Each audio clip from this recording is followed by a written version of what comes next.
Shabbat Shalom, nous sommes Parashat Va'era. Le Parashat Va'era, c'est le début de la délivrance, c'est-à-dire que c'est le début des Makot, et puis finalement, on commence un bras de fer entre Pharaon et Moshe Rabbeinu. Le plus important à souligner, c'est que tout le long du discours de Moshe Rabbeinu, il a demandé un congé de 3 jours. On ne comprend pas très bien quelle est la raison de Pharaon de refuser. Si tous les juifs, ils sont avadim, ils travaillent. Il est normal, il est logique qu'ils aient besoin d'un petit peu de congé. On ne comprend pas pourquoi Pharaon se le refuse.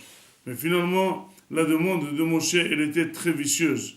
Il n'a pas demandé des jours de congé, il n'a pas demandé des jours de repos. Il a demandé en insinuant que le peuple juif, il n'est plus idolâtre, il veut être Zoveach Lachem Elokenu.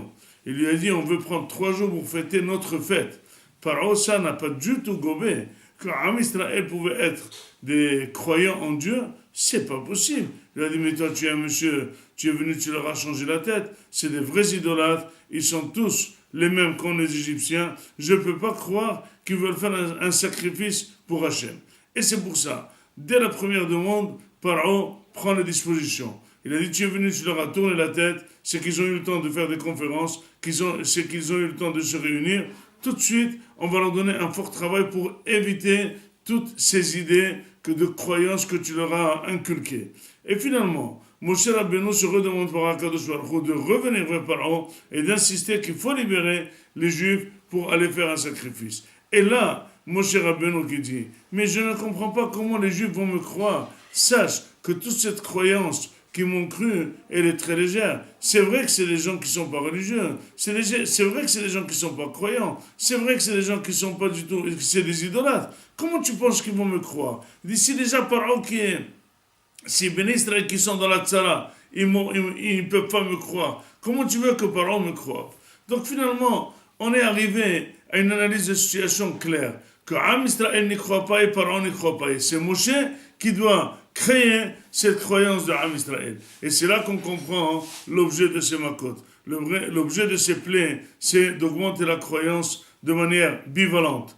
Et chez les Juifs et chez Pharaon, pour montrer l'existence d'Akadosh Baruch Hu, pour montrer la direction d'Akadosh Baruch Hu, pour montrer que En Kamoni Bechol Haaretz. Et c'est ça, Moraï Rabotai. Le Juif ne peut être croyant, peut être s'en foutre de Shabbat, peut s'en foutre du kasher, mais tu peux venir lui dire, dis-moi, viens faire une mitzvah, viens faire quelque chose. Et même cette mitzvah qu'il va faire, peut-être il va la faire, millema'ala, pas de manière concrète, pas avec amour et avec sérieux. Mais cela n'empêche que finalement cette mitzvah, elle va venir s'inculquer dans la personne. Elle va venir réveiller en lui sa croyance et il va devenir un vrai croyant. Mais parfois, quand l'homme n'arrive pas à se plier directement et se rapprocher d'Akadosh Baruch Hu, quand Akadosh Baruch Hu lui tend la main et il n'arrive pas, eh bien il y a des exercices du ciel qu'il faut amener la personne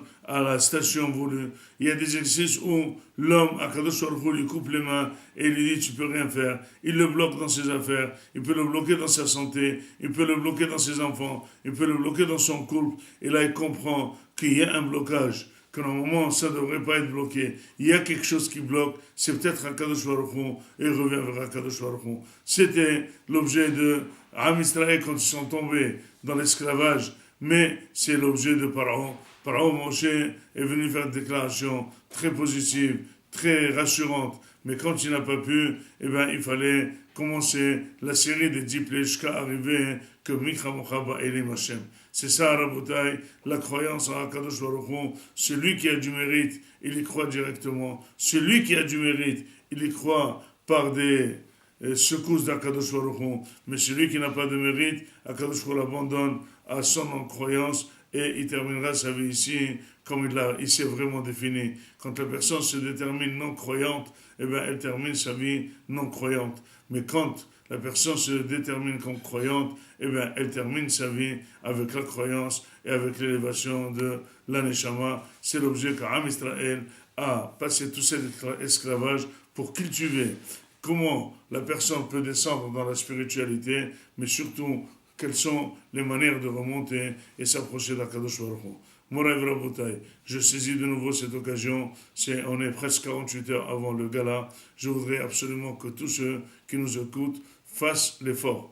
On a une grande salle, Baruch Hashem, on va avoir un repas extraordinaire. Il faut faire l'effort, il faut venir nous encourager. On a besoin de votre présence, on a besoin de votre encouragement.